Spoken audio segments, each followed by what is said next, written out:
is Jay. Thank y'all for tuning in. We're Becoming Better Ministry, and today we'll be talking about toxic parenting. And I'm gonna let my special guests introduce themselves. Who wanna go first? I can go first.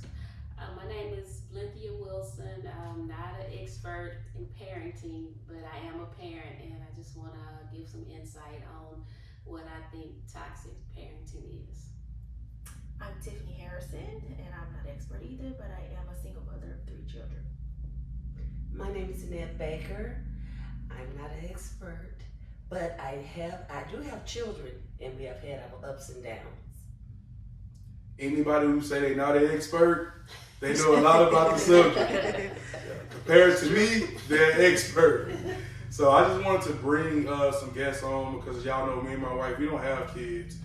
But I work with kids. I've said like I raised a lot of people's kids, but I just want to get it from somebody else's perspective, but also they can hear, my perspective of kids that's not mine, and I've been around them, because a lot of times kids don't tell their parents the truth, but they'll tell another person who cares for them. So they may hear some truths that I've heard from kids that even their kids may feel the same about. So we're just gonna grow from each other, and we'll just go from that. So first one I want to discuss is living through your child. So I coach sports, and how many times parents be crazy in the stands because they didn't make it nowhere in sports, but they want their kid to make it in sports. And sometimes you gotta tell them, baby, your kid 5 foot on the basketball team, and he a senior, he can't dribble or shoot. He not gonna make it, but you hollering at me because you're trying to live through your child. Like, because you didn't make it, you want your child to attain something you did, even when the child shows you no interest, that they don't want to do that. That is a part of toxic parenting. Actually, it's part of being selfish. Like, you want what you want for your child and not for what your child wants for you.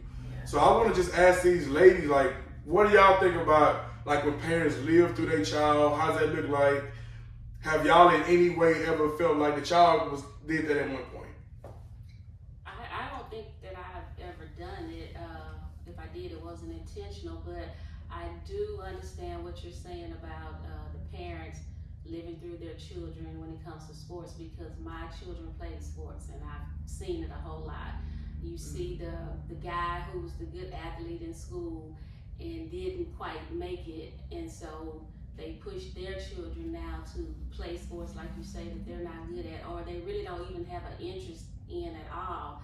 And it's really sad, because our jobs as a parent is not to push what we want on our child. In that sense, is to nurture whatever gift they have. So it's our job to guide them, figure out what their gift is or what they like. Because one thing that I always told myself, what I want and what my children want may be 2 different things.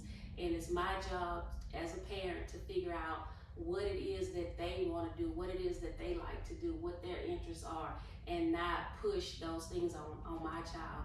I had a friend who went to college, and she wanted to go to college all the time, but her mom wanted her to be in a certain major which was outside her comfort zone. And so all throughout she struggled with that, because that wasn't what she wanted to do. But as the years went on and she was able to come back to college and major in what she really wanted to do, she has been successful. So, we have to know our children's limitations, if they have any, and just accept that and move on, because they're not us, they're individual people. Yeah, I'll piggyback off of that, because I know of someone who actually loves sports. That was just his thing. He was excellent at it from a small child on up through high school. He graduated as top 25 basketball players in the state of Texas. And his dad was also an athlete. He went to college on basketball scholarships and things. So his dad was pushing. He actually pushed both of his children. And the oldest one just kind of stepped away, already. But the youngest one, I guess, didn't want to disappoint his dad or things like that. And so because his dad was pushing him, what ended up happening was he lost his love for the sport. Yeah. So even though he was one of the greatest players in the state, he never went anywhere with it because he didn't try to. Because his dad wanted him to, do the things that that he wasn't able to achieve so much.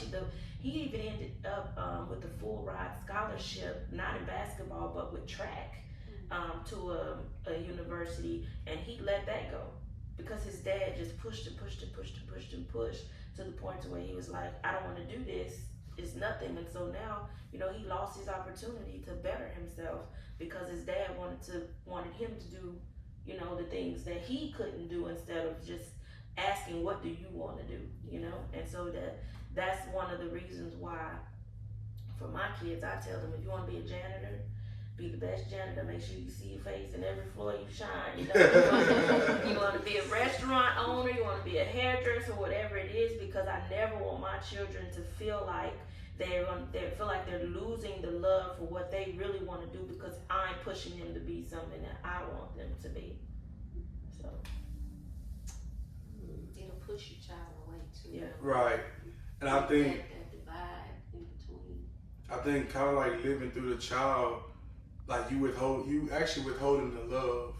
You pushing more pressure than you putting love. Because most kids that's being pushed like that, they don't, like you said, they don't really enjoy what they really doing, but they're only doing it because you standing over them. Yeah. So when they finally get from up under you, they're able to freely be themselves. Actually, that's what caused most kids to be followers, because they trying to get from under you. Because when they're around you, all you do is you tell them this, this, and this, and this, and they got to do this, this, and this.